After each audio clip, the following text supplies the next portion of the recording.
Favorite holiday? I love every holiday. What's your best Halloween costume? One that you make with your 2 hands. Your co-counsel was stabbed in the head. Do you worry about your safety? A fashion icon on Vogue and human activist on Vogue, nothing similar to each other, just a clash. We would say this was a random clash, but it was more than that. And though it was not entirely wanted as a talk of town, it didn't make it a town at all. Began with a text, actually an emoji, a flame emoji, in particular seen on a significant others not inappropriate, but unreasonable and illogical Amal Clooney saw a text on her. Husband's phone shrugged it off as nothing. But was it nothing now? This is no. Story of a cheating scandal, but a story of how Blake tried to become who she is not before all the drama. Who is Blake Lively? And Amal Clooney is a British international human rights lawyer who has represented several clients who, of course, are people with high profile and status. She co-founded her foundation, the Clooney Foundation, alongside her husband. She is also a fashion icon who has starred on various Vogue covers on. The contrary, Blake is a famous actress who has acted in various movies like A Simple Favorite, End With Us, All I See Is You, and others. How did an actress collide with an activist? Well, Blake is also a fashion icon who also starred on Vogue. Cover you see where this is going. Both were on Vogue, one with a great idea, another with no idea. So she decided to create hers. Now, this was not just a simple borrowing of idea. Blake did not just try to steal lines from Amal. She legit wanted her gone, like she tried to make her disappear and just step into her shoes like nothing was wrong. She wanted power, and that kind of backfired. Amal Clooney doesn't like talking about herself. Stayed till the end, because what Amal eventually revealed wasn't just a betrayal. It was a pattern. And once she started pulling threads, everything Blake had built began to unravel. Blake wanted to shine, wanted to make her brand look good, but she didn't have the perfect branding idea. So she decided to imitate the lawyer and activist Amal, placing human rights into her fashion. Vogue covers long shrugged off. Amal disregarded the text. Blake sent to Amal's husband as Blake, just been Blake. But that same week, Vogue published a short fashion write of Hollywood's power wife Blake Lively steps into the global stage. The Vogue's write-up included a quote from Blake's PR team. Blake's next chapter will spotlight real-world issues, human rights, international law, legacy building. How does she want to merge fashion with activism? Sound familiar? Ukraine is today a slaughterhouse, right in the heart of Europe. Because that's Amal's lane, her voice, her life's work. And now Blake was mimicking the sound of it just loud enough to drown her out. Wait, why is Blake Lively talking about humanitarian law in Vogue? Did she get cast in a biopic? Or something? Blake did not just stop at imitating Amal. She went ahead to attend the red carpet, an international peace summit. One Amal was assigned to give a keynote address, one Blake was not originally invited at. But somehow she arrived at front row dressed in a white cape gown nearly similar to one Amal had worn the year before at the same summit. And when she was asked about her presence, she smiled and said, "I believe in standing beside women who actually change things." She didn't mention Amal. She didn't need to, because for the next 2 days, headlines were not focused on the summit. They were about Blake's look, and that was just the attention. She seemed like still making suspicious moves. Blake is seen at another event where she is, of course, not needed. Neither has she ever attended, but suddenly gained interest. Now, she did not just go, she made Amal go out of town. Amal, wow, how did you outdo yourself each and every year? I know George always uses the line, "Oh, I just whipped." At this gathering, which was supposed to be a closed-off gathering, no recording, no showing off, just a quiet dinner at a London residence hosted by a high-ranking diplomat's wife, 12 guests, no press, just conversation. Amal Clooney had attended every other year prior to this one, in fact.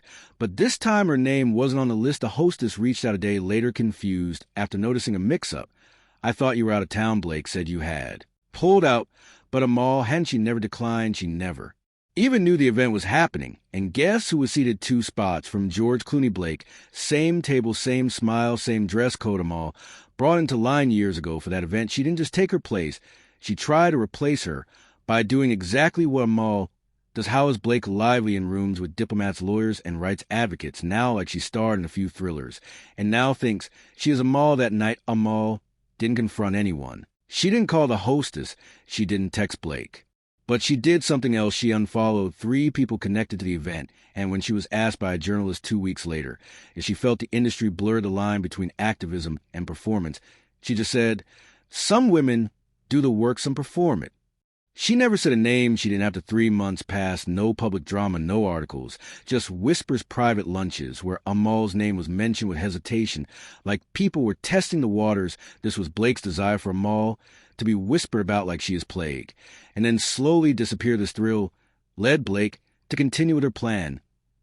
Penetrating into another's life like she owns it, she went ahead to hijack the keynote known to usually be made by Amal at a private women's round hosted by a legal consortium, faking an activist like she cares about human rights. Of course, once again, Amal knew nothing of it at first. But this time around, a call changed the tune. A junior staffer called Amal's office to confirm her schedule, confused by the switch, because apparently the keynote speech was now being pitched by Blake Lively's rep, not Amal, not a human rights expert, not even a lawyer, but Blake, a celebrity publicist. When it was confirmed, the host claimed Blake was more audience-facing. They said she could bridge the gap between policy and popular culture. So behind closed doors, Amal's team made a decision. Let Blakely speak.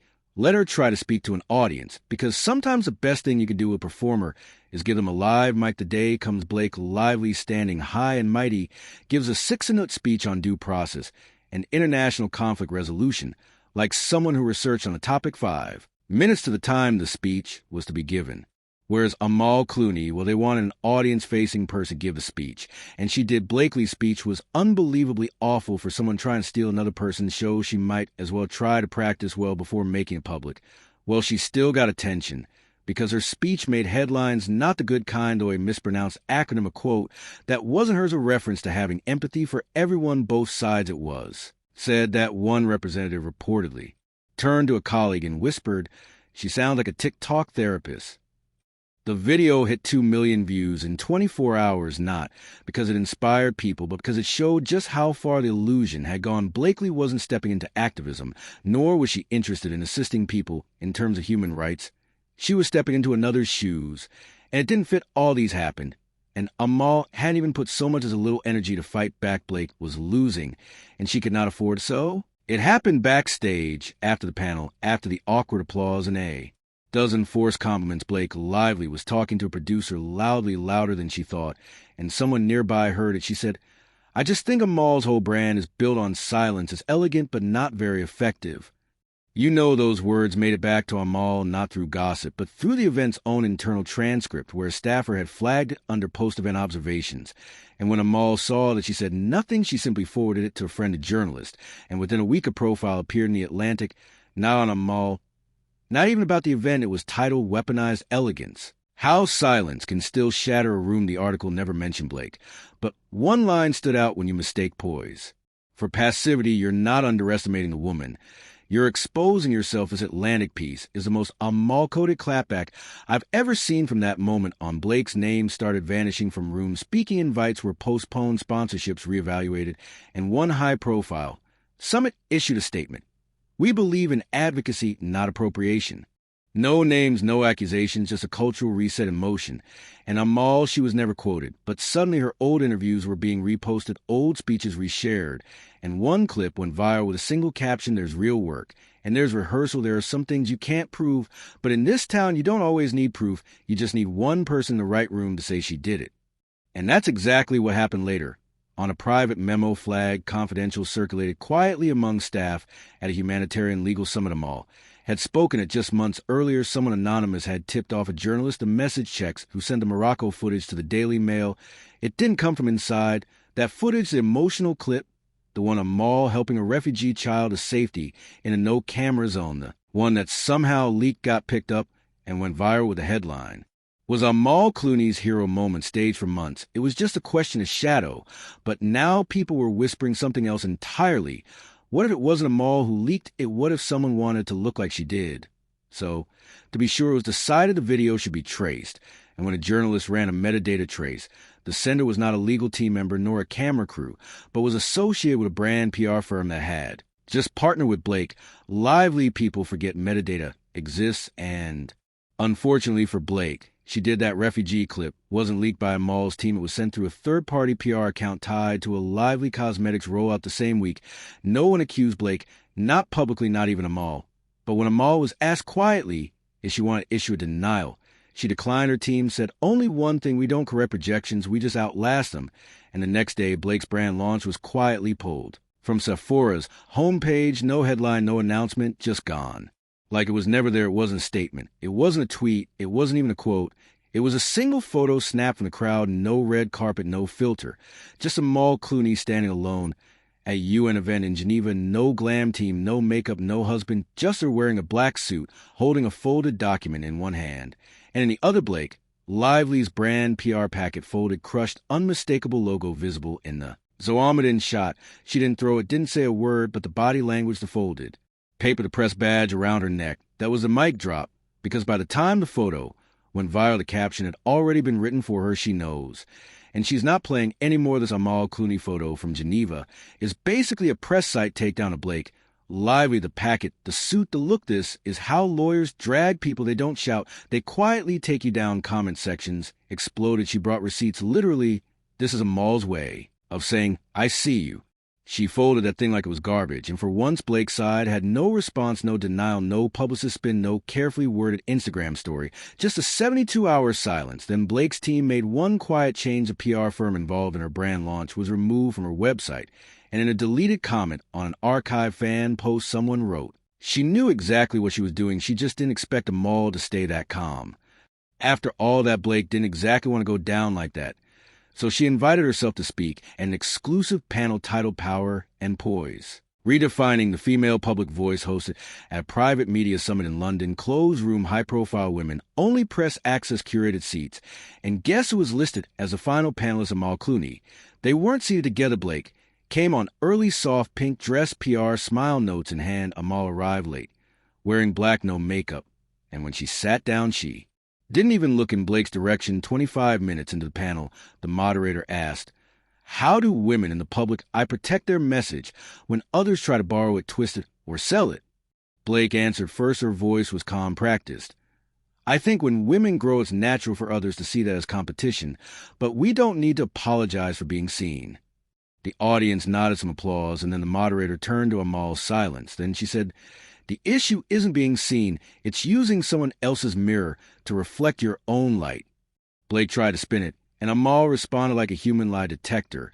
That line, using someone else's mirror, I screamed. Blake blinked, tried to smile, someone coughed. And Amal, she didn't elaborate, didn't look at her.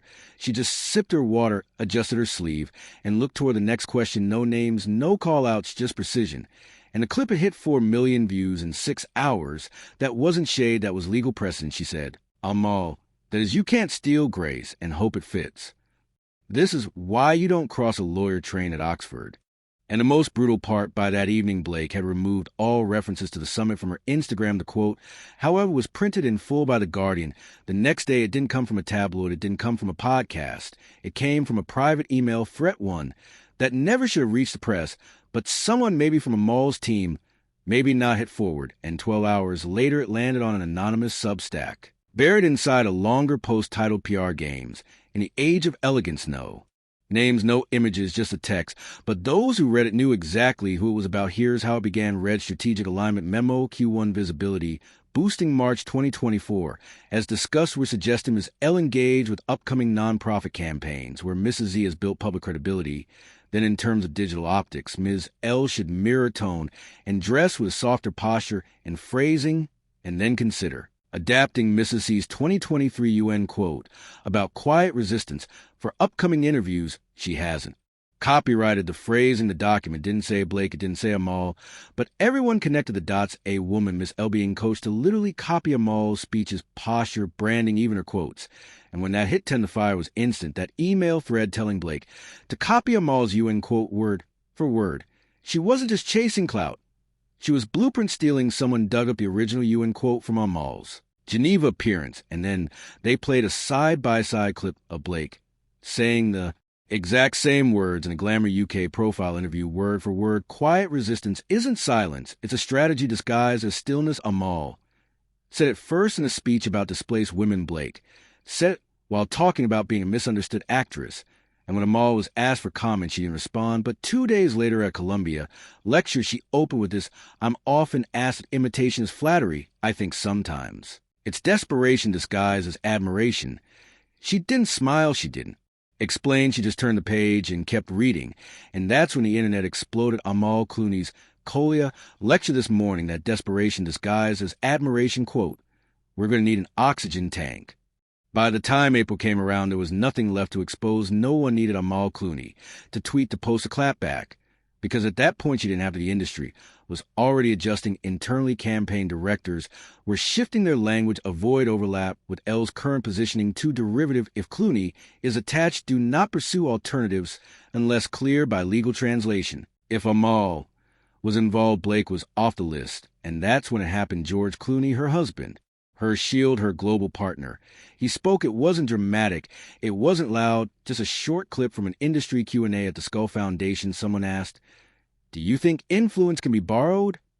He paused, smiled, and then said, "It depends." Borrowed from who?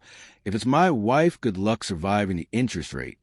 The room laughed, but Amal, didn't she just looked up, blinked once, and smiled like she knew something the rest of us didn't. That clip trended in 5 countries. But what came next wasn't a quote. It was a cancellation. A major campaign, previously rumored to be Blake's post-scandal comeback, disappeared. No explanation, no redirect, just a quiet "no longer in development" from a Vogue Studios rep and the brand of human rights storytelling. Campaign focused on women's voices, that Vogue by UN Women's Campaign. Blake was attached to. It's gone like scrubbed.